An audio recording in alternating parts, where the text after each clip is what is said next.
E aí, beleza, gente? Bora para mais uma questão aqui, aquela famosa questão 5 em um, né? Analise as afirmativas abaixo e ele manda uma cacetada e você tem que analisar cada uma. Bom, a primeira fala pra gente o seguinte: seja f derivável no intervalo i, f é estritamente crescente em i se e somente se a derivada é maior do que zero nesse intervalo. Você provar que uma coisa é verdadeira é mais difícil que você provar que uma coisa é falsa. Então, normalmente, a não ser que você tenha muita certeza ou desconfie muito de que aquilo ali seja realmente verdadeiro, tenta ver se você acha alguma coisa, algum contra-exemplo. Porque mostrar que é falso é simplesmente mostrar um contra-exemplo. Então, né, uma possibilidade. E na um é isso que a gente vai fazer. A gente vai mostrar um contra-exemplo, uma coisa que contradiz o que a afirmativa fala. No caso, para contradizer o que ele pede, eu dou para vocês a função f de x igual a x ao cubo. Quando você tem essa função e você deriva ela, você obtém 3x ao quadrado. E 3x ao quadrado não é positivo em todo o intervalo. Porque a função x ao cubo, não sei se vocês lembram que o gráfico dela é assim. Ela é contínua em todo o intervalo real. Mas, mesmo assim, a derivada dela é 3x ao quadrado, o que nos dá que, que a derivada assume valores positivos, mas também assume como valor o zero. Então, para que essa afirmativa tivesse correta, teria que aparecer aqui um maior ou igual a zero. Essa aqui é a ideia.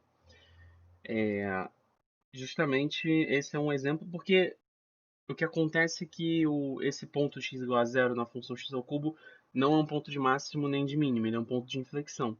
Isso daí, essa regra vale para pontos de máximo e mínimo. Quando você tem pontos de inflexão, quando você sabe que você tem pontos de inflexão na sua função, aí você não pode dizer isso. Por isso que tem que ter aquele maior ou igual ali, tá? Mas enfim, a parte disso, o contra-exemplo é f de x igual a x ao cubo. Por que que ele é um contra-exemplo? Porque a derivada dele assume valor zero para um determinado valor de x. Beleza? A 2 já é o caso que ela é verdadeira. Como que você mostra que ela é verdadeira? Porque também a gente não está provando, você não precisa provar rigorosamente se você já tiver entendido que ela vai ser. A ideia é a seguinte: se ela possui período t, significa que, por exemplo, f de x é igual a f de x mais t. É o caso, por exemplo, da função seno, da função cosseno, que tem período 2π. E ao mesmo tempo que f de x é f de x mais t, f de x mais t vai ser f de x mais 2t. O f de x mais 2t vai ser igual a f de x mais 3t e assim por diante. De forma que você pode igualar o f de x ao f de x mais kt para qualquer k pertencente a z. Inclusive, aqui tinha que ser o mesmo t que aparece no restante, tá, gente? Era tesão, mas, perdão, errei aqui, tá? Então, e esse kt, justamente, f de x igual a f de x mais kt. Esse kt é um novo t, pode ser visto como um novo período, entende? Então, a afirmativa está certa.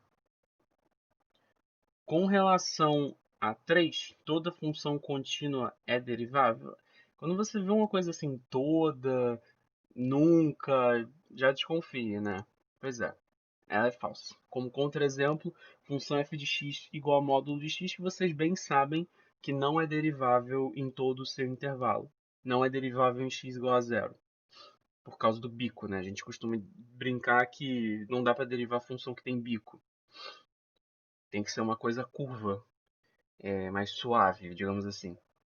Então, é um exemplo. Essa daí eu acho tranquilo, porque é uma coisa bem manjada, assim. Nem toda função contínua é derivável, porque justamente a gente discute continuabilidade e derivabilidade, tá? A 4. Se uma função f de a para b é estritamente crescente ou decrescente, então ela é sobrejetiva. Isso aqui está errado. Como que você consertaria isso? Se ao invés de sobrejetiva tivesse injetiva ou injetora? Porque é isso que a gente aprende quando a gente vê funções, que toda função estritamente crescente ou decrescente é injetora. Aqui ele quis confundir você, as nossas cabeças, botando sobrejetora. E com certeza muita gente caiu nessa. Mas como que você mostra que de fato isso aqui é falso?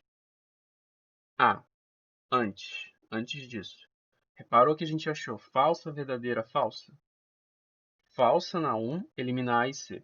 Verdadeira na 2, elimina letra D. A gente fica com B e E.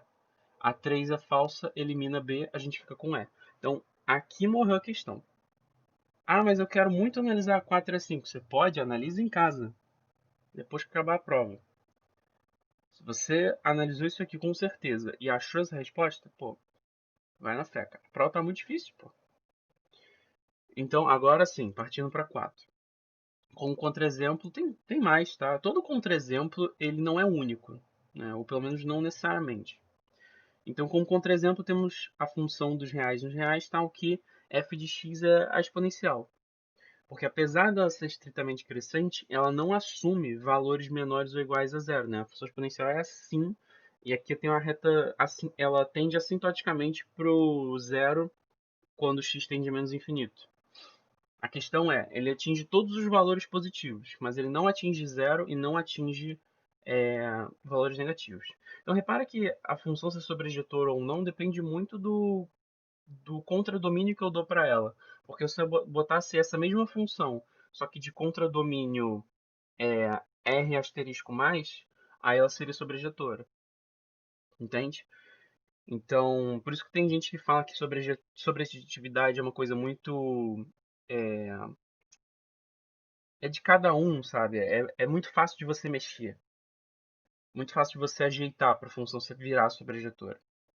Injetividade é mais difícil, tem que ser natural. Mas enfim.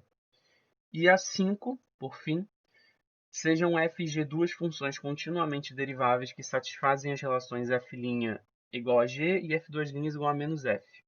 Não sei vocês, mas quando eu olho isso, eu lembro de seno e cosseno.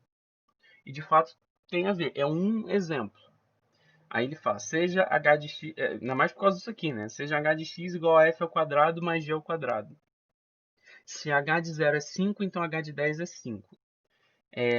Como que você mostra isso? Eu comentei do seno e cosseno, mas isso seria um exemplo. Eu não posso garantir que f é seno de x e que g é cosseno. Eu não posso garantir isso. Então, como que você poderia fazer? Uma afirmativa, ela é verdadeira, mas como que eu faria? Eu substituiria aqui o g de x por f', porque eu sei que f' é igual a g. E aí ficaria f ao quadrado mais f' ao quadrado. E aí, quando você deriva essa expressão, você fica com a galinha igual a derivada do f2, do f ao quadrado, dá 2fx vezes f', e aqui aparece f' de x ao quadrado, que quando você deriva, fica 2f' de x vezes f2'.